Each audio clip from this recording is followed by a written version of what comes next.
Hi all, good morning. இன்றைக்கி afternoon லஞ்சுக்கு வந்து சிக்கன் சிந்தாமணி செய்ய போகிறேன். அது எப்படின்னு உங்களோட ஷேர் பண்ணிக்கிறேன். முதல்ல அடுப்பத்தை வச்சு ஒரு கடாய் வச்சுக்கலாம். கடாய் சூடானோடனே நம்ம எண்ணெய் ஊற்றிக்கலாம். எண்ணெய் காஞ்சோடனே நம்ம சோம்பு போட்டுக்கலாம்.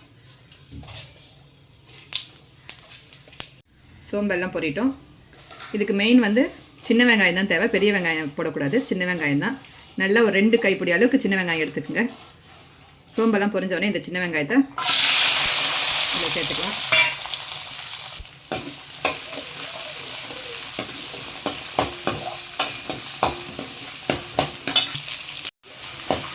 இந்த சிக்கன் சிந்தாமணிக்கு வந்து மெயினாக வந்து சின்ன வெங்காயமும் காஞ்ச மிளகாவும் தான் தேவைப்படும். காஞ்ச மிளகாய் வந்து இந்த மாதிரி 1-2 கிள்ளி விதெல்லாம் எல்லாம் இல்லாமல் ரிமூவ் பண்ணி எடுத்துகிட்டு இப்போ வெங்காயத்தோடு இதுவும் போட்டுக்கோங்க.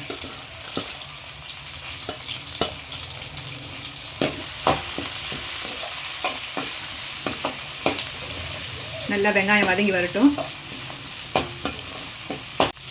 வெங்காயம் வந்து நல்லா கோல்டன் கலராக வரவெல்லாம் வதக்கி எடுத்துக்கோங்க. வெங்காயம் நல்லா வதங்கினதுக்கப்புறம் தான் நீங்கள் வந்து சிக்கனை சேர்க்கணும். அதில் கொஞ்சமாக கருவேப்பிலை சேர்த்துக்குங்க.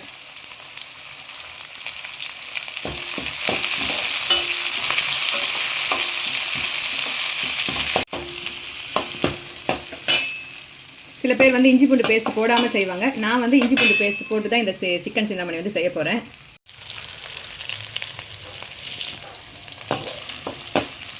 வெங்காயம் இந்த அளவுக்கு வதங்கினதுக்கப்புறம் நம்ம இது கூடவே இஞ்சி பூண்டு பேஸ்ட் சேர்த்துக்கலாம்.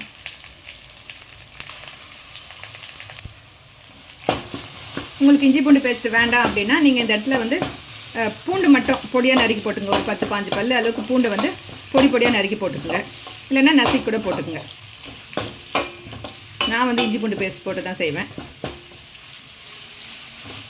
இஞ்சி பூண்டு பேஸ்ட் போட்டதுக்கப்புறம் அடுப்பை வந்து சிம்மில் வச்சுட்டு கொஞ்சம் நேரம் பச்சை வாசனை போகிறவெல்லாம் வதங்கட்டும். இஞ்சி பூண்டோட பச்சை வாசனைலாம் போயிடுச்சுங்க. இப்போ நம்ம வந்து சிக்கன் சேர்த்தலாம். அதில்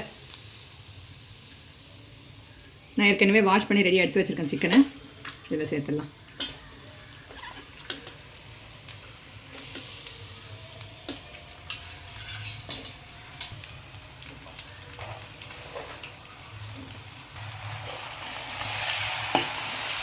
எல்லாம் ஒன்றா சேர்த்து மிக்ஸ் பண்ணி விட்டுருங்க. இதுக்கு தக்காளிலாம் எதுவும் தேவைப்படாதுங்க. வெறும் சின்ன வெங்காயம், காஞ்ச மிளகாய், இஞ்சி பூண்டு பேஸ்ட்டு, கருவேப்பிலை, தாளிக்கிறதுக்கு சோம்பு போட்டு தாளிக்கும். பட்டை லவங்கம் கூட தேவைப்படாது. இது ஒரு 2-3 நிமிஷம் போல் இந்த மாதிரி வதங்கி விட்டுறதுக்கப்புறம் நம்ம மஞ்சத்தூள் சேர்க்க ஆரம்பிச்சிடலாம்.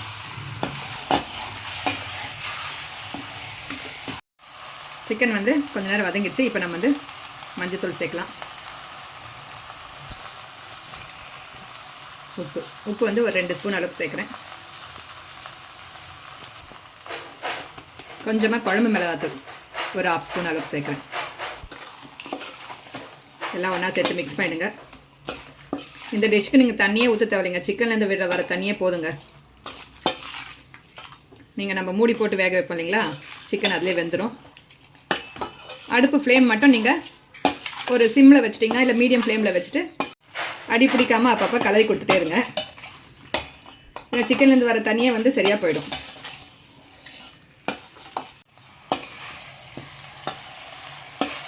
இந்த மாதிரி மிளகாத்தூள், மஞ்சத்தூள் போட்டதெல்லாம் ஒன்றா சேர்த்து சிக்கனோட ஒன்றா சேர்த்து மிக்ஸ் பண்ணி விட்டுருங்க.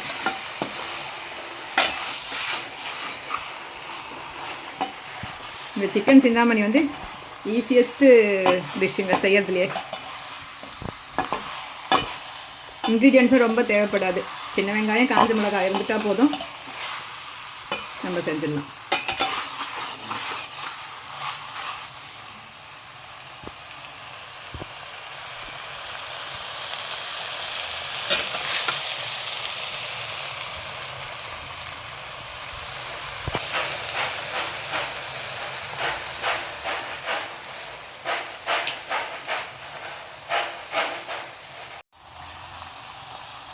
இந்த மாதிரி எல்லாம் ஒன்றா சேர்த்து கலரி கொடுத்துட்டு அடுப்பை வந்து மீடியம் ஃப்ளேமில் வச்சுட்டு கொஞ்ச நேரம் தட்டு போட்டு மூடலாம். கொஞ்ச நேரம் பார்த்து ஓப்பன் பண்ணி பார்க்கலாம்.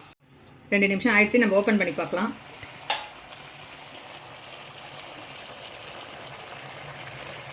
நம்ம தண்ணி எதுவும் ஊற்றல, சிக்கன்லேருந்தே பாருங்க தண்ணி வந்திருக்கு. இந்த சின்ன வெங்காயமும் காஞ்ச மிளகாவும் நல்லா வெந்துட்டு இந்த சிக்கனோட அதை சேர்த்து வச்சு சாப்பிட்றப்போ அவ்வளோ டேஸ்ட்டாக இருக்குங்க.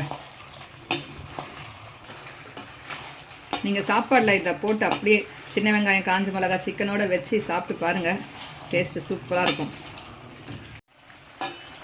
இல்லைனா ஒரு சாம்பார் சாதம் வச்சுட்டு இல்லை ஒரு ரசம் சாதம் வச்சுட்டு நம்ம சைட் டிஷ்ஷாக இந்த சிக்கனை வச்சு சாப்பிட்டோம்னு வச்சுக்கோங்க, அவ்வளோ சூப்பராக இருக்கும்.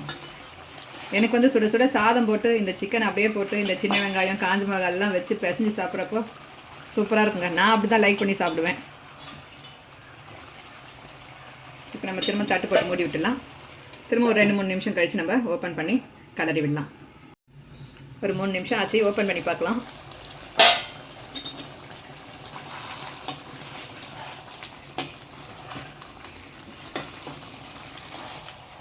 ஒரு 3/4 அளவு சிக்கன் வெந்துடுச்சுங்க.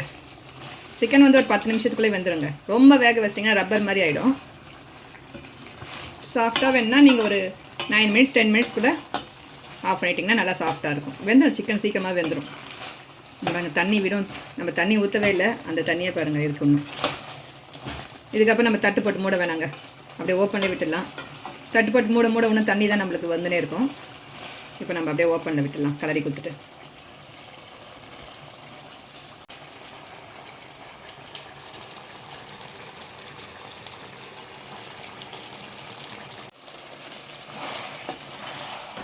அப்பப்போ ஒரு நிமிஷத்துக்கு ஒரு முறை கலரி கொடுத்துட்டே இருங்க, இல்லைன்னா அடி பிடிச்சிடும்.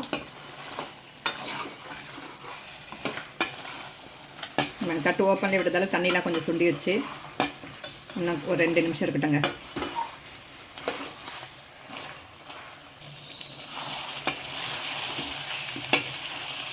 அவ்வளோதாங்க, சிக்கனும் வெந்துடுச்சுங்க.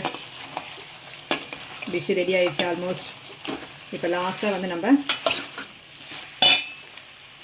பொடி பொடியாக நறுக்கி வச்ச ஒரு கைப்பிடி அளவு கொத்தமல்லி தூவிடுங்க மேலே.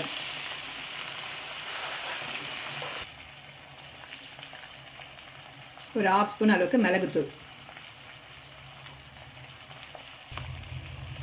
சின்ன ஸ்பூனில் 1 ஸ்பூன் அளவுக்கு லெமன் ஜூஸுங்க. கண்டிப்பாக லெமன் ஜூஸ் ஊற்றுங்க. அந்த புளிப்பு காரம் ஒன்றா சேர்ந்து சூப்பராக இருக்கும். ஏன்னா நம்ம தக்காளியும் சேர்க்கறது இல்லை இல்லைங்களா. நான் லாஸ்ட்டாக அந்த லெமன் ஊற்றி ஒரே ஒரு கலரிட்டு ஆஃப் பண்ணிவிடுங்க கேஸ். ஏன்னா லெமன் ஊற்றிட்டு ரொம்ப நேரம் கொதிக்க விடக்கூடாது, கசப்பு தன்மை வந்துடும். அதனால் லெமன் ஊற்றிட்டு அந்த லெமன் ஜூஸ் வந்து சிக்கன் எல்லா இடத்துலையும் படுற மாதிரி ஒன்றா சேர்த்து மிக்ஸ் பண்ணிவிடுங்க. மிக்ஸ் பண்ணியாச்சு, அவ்வளோதாங்க. இப்போ நம்ம வந்து கேஸ் ஆஃப் பண்ணிடலாம். அவ்வளோதாங்க, சிக்கன் சிந்தாமணி ரெடி ஆகிடுச்சுங்க. சுட சுட சாப்பாட்டோட இதை அப்படி அள்ளி போட்டு பிசைஞ்சு சாப்பிட்றதுக்கு சூப்பராக இருக்குங்க. இப்படி தாங்க நான் செய்வேன் சிக்கன் சிந்தாமணி. இது என் ஸ்டைல் சிக்கன் சிந்தாமணி. எல்லோரும் இதே போல் செஞ்சு பார்த்துட்டு கமெண்ட் பண்ணுங்கள் எப்படி வந்துச்சுன்னு சொல்லிட்டு. இந்த வீடியோ உங்களுக்கு பிடிச்சிருந்தா லைக் பண்ணுங்கள், கமெண்ட் பண்ணுங்கள், ஷேர் பண்ணுங்கள். மறக்காமல் சப்ஸ்கிரைப் பண்ணி எனக்கு சப்போர்ட் பண்ணுங்கள். தேங்க்யூ.